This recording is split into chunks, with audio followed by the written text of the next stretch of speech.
ನಮಸ್ಕಾರ ಸ್ನೇಹಿತರೆ, success reeds Kannada YouTube ಚಾನಲ್ಗೆ ನಿಮಗೆಲ್ಲರಿಗೂ ಸ್ವಾಗತ. ನಾವು ಹಿಂದಿನ ವಿಡಿಯೋದಲ್ಲಿ ದ ಅಲ್ಮೆನಾಕ್ ಆಫ್ ನಾವೆಲ್ ರವಿಕಾಂತ್ ಎಂಬ ಪುಸ್ತಕದ ಬಗ್ಗೆ ತಿಳಿದುಕೊಂಡಿದ್ದೆವು. ಅದರ ಇನ್ನುಳಿದ ಅರ್ಧ ಭಾಗವನ್ನು ಈ ವಿಡಿಯೋದಲ್ಲಿ ನೋಡೋಣ. ಯಾರು ಇನ್ನೂ ಆ ಭಾಗವನ್ನು ವೀಕ್ಷಿಸಿಲ್ಲವೋ ಈಗಲೇ ಹೋಗಿ ಆ ಭಾಗವನ್ನು ವೀಕ್ಷಿಸಿ. ಬನ್ನಿ, ಆಗಿದ್ರೆ ಈ ಭಾಗವನ್ನು ಶುರು ಮಾಡೋಣ. ನಾವೆಲ್ ರವಿಕಾಂತ್ ರವರು ಹಂತ 7ರಲ್ಲಿ ಹೇಳ್ತಾರೆ, read books or listen books. ಹೌದು, ಪುಸ್ತಕವನ್ನು ಓದಿ ಇಲ್ಲ ಅಥವಾ ಪುಸ್ತಕದ ಬಗ್ಗೆ ಕೇಳಿ ತಿಳಿದುಕೊಳ್ಳಿ. ಹೌದು, ಈ ಒಂದು ಹಂತದಲ್ಲಿ ನಾವೆಲ್ ರವಿಕಾಂತ್ ರವರು ಹೇಳುತ್ತಾರೆ, read what you love until you love to read. ಇದರ ಅರ್ಥ ನೀವು ಇಷ್ಟಪಡುವುದನ್ನು ಓದಿ, ಓದುವುದನ್ನು ನೀವು ಇಷ್ಟಪಡುವವರೆಗೂ ಎಂದು ಹೇಳುತ್ತಾರೆ.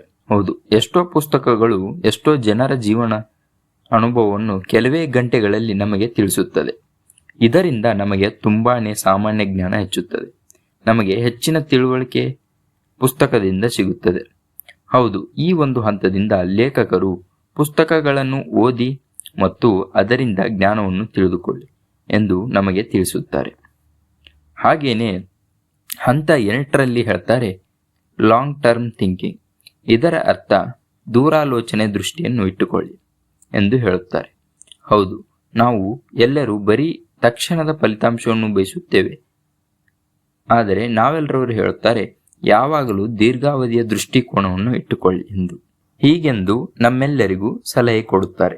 ಅದೇ ರೀತಿ ಕರಿಯರ್ ಮತ್ತು ಬಿಸ್ನೆಸ್ ಕೂಡ ನೀವು ಇಂದು ಮಾಡಿದ ಶ್ರಮದ ಫಲ 5 ವರ್ಷಗಳ ನಂತರ ನಿಮಗೆ ಸಿಗಬಹುದು. ಅಲ್ಲಿಯವರೆಗೂ ತಾಳ್ಮೆ ಇರಲಿ ಎಂದು ಲೇಖಕರು ನಮಗೆ ಈ ಒಂದು ಹಂತದಿಂದ ತಿಳಿಸುತ್ತಾರೆ. ಹಂತ 9ರಲ್ಲಿ ಹೇಳ್ತಾರೆ, ದ ಸೀಕ್ರೆಟ್ ಆಫ್ ಹ್ಯಾಪಿನೆಸ್. ಇದರ ಅರ್ಥ ಸಂತೋಷದ ರಹಸ್ಯ. ನಾವೆಲ್ ರವರ ಪ್ರಕಾರ ಸಂತೋಷ ಎಂಬುದು ಹೊರಗಿನ ವಸ್ತುಗಳಿಂದ ಸಿಗುವುದಿಲ್ಲ. ಸಂತೋಷ ಎಂಬುದು ಒಂದು ಕೌಶಲ್ಯ ಎಂದು ಅವರು ಹೇಳುತ್ತಾರೆ. ಹಣದಿಂದ ನೀವು ಏನನ್ನಾದರೂ ಖರೀದಿಸಬಹುದು, ಆದರೆ ಮನಃಶಾಂತಿಯನ್ನಲ್ಲ.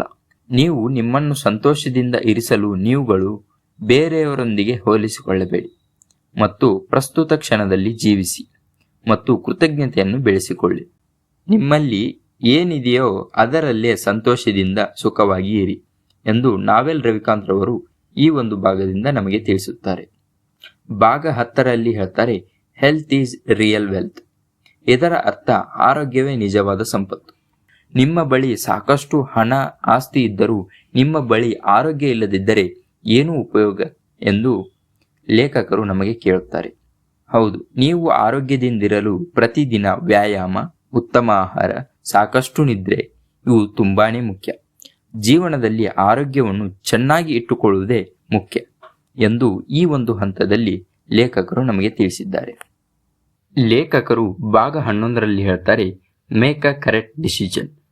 ಇದರ ಅರ್ಥ ಉತ್ತಮ ನಿರ್ಧಾರಗಳನ್ನು ತೆಗೆದುಕೊಳ್ಳುವುದು. ಹೌದು, ನಿಮ್ಮ ಜೀವನವು ಮತ್ತು ನಿಮ್ಮ ಜೀವನದ ಗುಣಮಟ್ಟ ನೀವು ತೆಗೆದುಕೊಳ್ಳುವ ನಿರ್ಧಾರಗಳ ಮೇಲೆ ಅವಲಂಬಿತವಾಗಿರುತ್ತದೆ ಎಂದು ನಾವೆಲ್ಲರೂ ಹೇಳುತ್ತಾರೆ. ಯಾವಾಗಲೂ ನಿರ್ಧಾರಗಳನ್ನು ಭಾವನೆಗಳಿಂದಲ್ಲ, ನಿಧಾನವಾಗಿ ಯೋಚಿಸಿ, ದೀರ್ಘಾವಧಿಯ ಪರಿಣಾಮವನ್ನು ಗುರುತಿಸಿ ಮತ್ತು ಅದರಿಂದ ನೀವು ನಿಮ್ಮ ನಿರ್ಧಾರಗಳನ್ನು ತೆಗೆದುಕೊಳ್ಳಿರಿ ಎಂದು ಈ ಒಂದು ಹಂತದಲ್ಲಿ ನಮಗೆ ನಾವೆಲ್ಲರವರು ಸಲಹೆ ಕೊಡುತ್ತಾರೆ.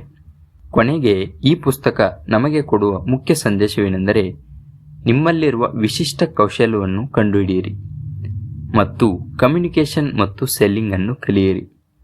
ಟೆಕ್ನಾಲಜಿ ಮತ್ತು ಮೀಡಿಯಾವನ್ನು ಬಳಸಿ ಮತ್ತು ನೀವು ನಿಮ್ಮ ಪರ್ಸನಲ್ ಬ್ರ್ಯಾಂಡನ್ನು ನಿರ್ಮಿಸಿ.